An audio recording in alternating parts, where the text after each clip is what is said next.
बहन जी नमस्कार। ससुराल। क्या शुभ नाम है बहन जी आपका?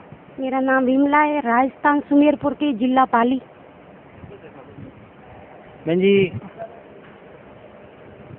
परम संत सतगुरु रामपाल जी महाराज से नाम उपदेश लेने से पहले आप कौन सी भक्ति करते थे? मैं सब देवी देवताओं की भक्ति करती, 33 करोड़ देवी देवता मैंने पूज लिए थे और सबकी भक्ति करती थी। कोई लाभ नहीं मिला मेरे को। भूत प्रेत का बहुत दुख था मेरे ऊपर, इतना भयंकर दुख था कि बताने शुरू हो जाओ तो 3-4 महीने लग जाए, इतनी मेरे में दुख था। चालीसा पढ़ते हैं ना तो भूत प्रेत का दुख नहीं होता है, जबकि मेरे में बहुत दुख हुआ। भूत प्रेत का इतना दुख हुआ कि मेरे को मौत भी आ गई थी और उस मौत के मुंह से रामपाल जी महाराज ने छुड़वा लिया हमारे को। बहन जी, परम संत सतगुरु रामपाल जी महाराज की शरण में आप कैसे आए? मैं पागल हो गई थी, भूत प्रेत के मारे बिल्कुल पागल हो गई थी। मेरी लड़की 7-8 महीने की थी, मैं दूध ना पिला सकी उसका, और मेरे ससुर जी, ननद, मेरे भाई, माँ बाप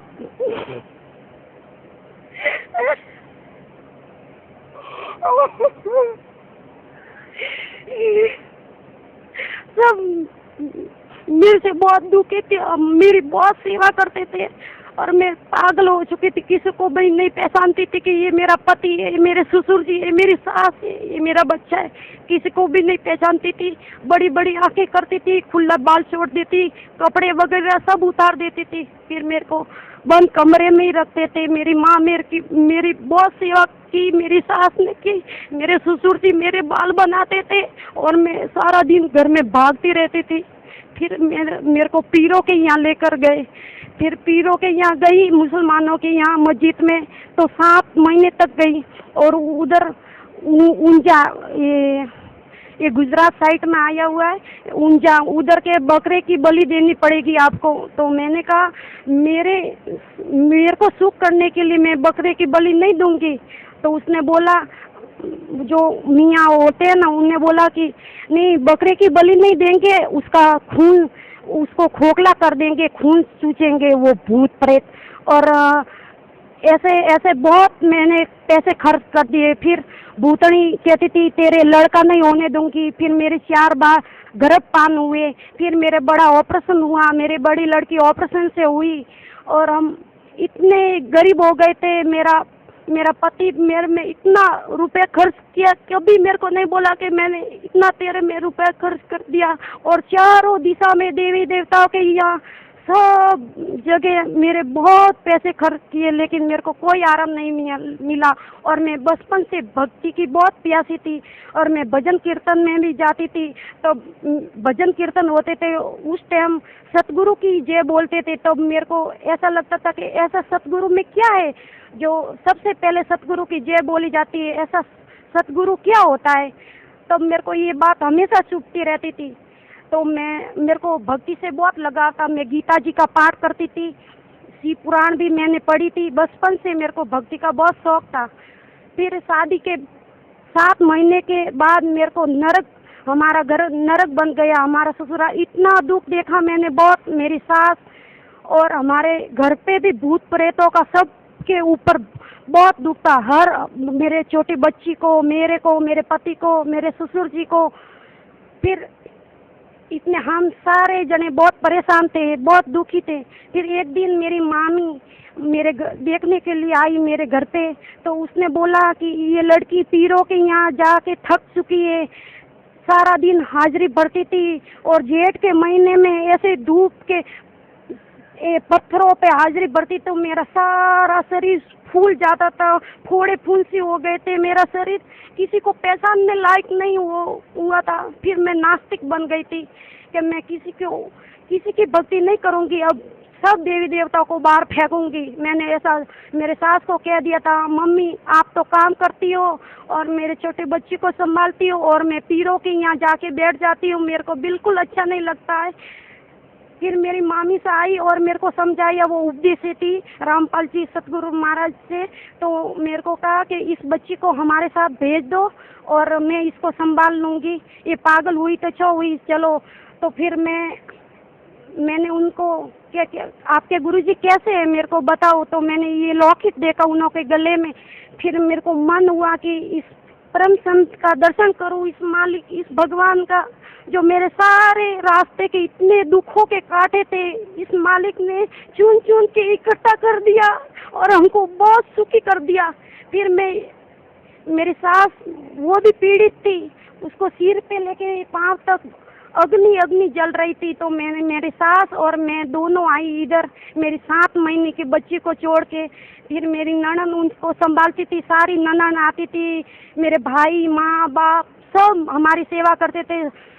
ऐसा 12 महीने तक हमारे घर में बहुत लोग आते थे, रो रो के जाते थे कि इतना दुख, इतना नरक बन गया आपका घर, तो कहीं ठोर ठिकाना नहीं है। फिर एक संत के पास लेकर गए, वो अनपढ़ था, लेकिन मेरे को ऐसा जंतर मंतर कर दिया, तो मैं पहचानना तो शुरू कर दिया, लेकिन वो भूत प्रेत का दुख ऐसा का ऐसा।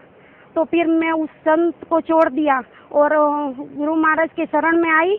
तब मैंने प्रथम बार करोठा में नाम लिया था। बहन जी, परम संत सतगुरु रामपाल जी महाराज से नाम उपदेश लेने के बाद आपको क्या लाभ मिला? फिर मैं पहली बार आई तो नाम लिया, मैंने नाम लिया तो उदासी थी कि मैं देवी देवता छोड़ाते हैं वो, और ना तो घर की रहूंगी ना घाट की रहूंगी, क्या करूंगी, ऐसा मेरे मन में था। मेरे को कोई ज्ञान नहीं था, मैंने ज्ञान नहीं सुना था, पहली बार आई थी तब। तो गुरुजी शरण में गई तब बहुत दुखी थी, और मेरे सारा वो भूत प्रेत का दुख मेरे सिर पे ही था, और सिर इतना भारी लग रहा था कि इतना कुंडल इसके ऊपर वजन रखा हुआ है। तो मालिक ने सिर पे हाथ रख के हल्का फुल्का हो गया मेरा सिर। तब मेरे को विश्वास हुआ कि यहाँ मेरे को ठीक हो जाएगा। ये पूर्ण परमात्मा है जो भगवान हमारे लिए संघर्ष कर रहे हैं, सारी विश्व को समझा रहे हैं, सभी धर्म गुरु को समझा रहे हैं कि आओ और अपना सच्चा ज्ञान ग्रहण करो और सत भक्ति करो और पार होकर सतलोक चलो, ये हमारा ठोर ठिकाना नहीं है। फिर मैंने धीरे धीरे हर महीने आती रही, ज्ञान सुनती रही। फिर मेरे को संस्कृत में ऐसा थोड़ा बहुत पढ़नी आती थी, और गीता जी भी मैंने पढ़ती थी, लेकिन उसका अर्थ मेरे को मालूम नहीं था। फिर चारों वेदों में मैंने सतगुरु की महिमा, कबीर साहिब की ऋग वेद में बताया कि कबीर अंगारी अस्सी बम्बारी अस्सी, वो पापों का शत्रु है जो 84 के बंधन को छुड़वाने वाला है, उसका नाम कबीर है। जो कुंवारी गायों से परवरिश होती है वो सह शरीर है, उसका नाम कबीर है, वो सत खंड में रहता है। परमात्मा ने ऐसे प्रमाण दिखाए तो मैं देखती रह गई। और गीता जी तो चारों वेदों का सार है, सब इतना महिमा गा रहे, चारों वेद, गीता जी, बाइबल, कुरान शरीफ, उस कबीर देव का जो परमात्मा ने हमको समझाया। और मेरे को पूर्ण दृढ़ विश्वास हो गया कि पूर्ण परमात्मा यही है और यही असली भक्ति यही है, और बाकी सब नर गए, क्योंकि मैं सारे जगह जा चुकी थी और मेरे को कोई ठोर ठिकाना नहीं मिला था। नफरत से हो गई थी कि गुरु नहीं है, हमारे दुश्मन है जो समाज को बिगाड़ रखा है, सुधार नहीं रखा। फिर मैं नाम लेके घर पे गई तो 1 महीने में मैंने भक्ति की तो वो सारा दुख जैसे था ही नहीं था। तो फिर मैं ठीक हो गई, मेरी सास ठीक हो गई।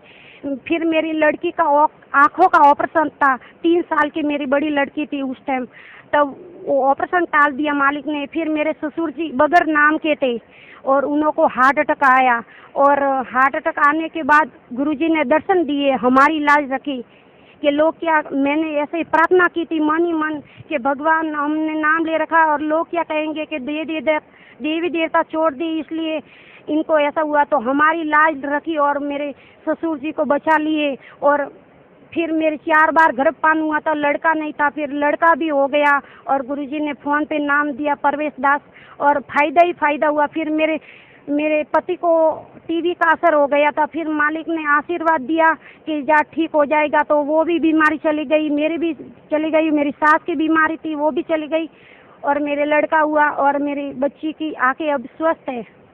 बहन जी, भक्त समाज को क्या संदेश देना चाहते हैं आप?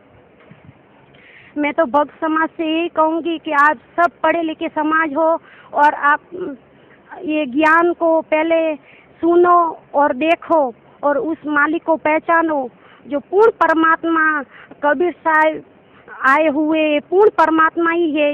ये चारों वेद 18 पुराण, बाइबल, कुरान शरीफ या प्रमाण देते हैं और प्रमाण के साथ ये भक्ति बताते हैं। और ऐसा ज्ञान किसी ने आज तक नहीं दिया और ऐसा ज्ञान किसी ने प्रमाणों के साथ अभी तक नहीं दे रहे हैं।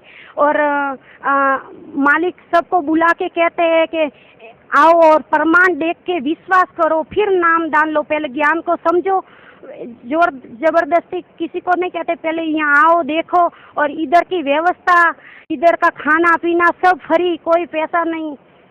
और मालिक इतने प्रेम से, आदर भाव से, इतना तो माँ बाप भी आदर भाव नहीं देते। इतनी भीड़ भाड़ में भी मालिक इतना हर एक को एक एक को जवाब देते हो, वो भी प्रेम से। ऐसा प्रेम मैंने कहीं नहीं देखा।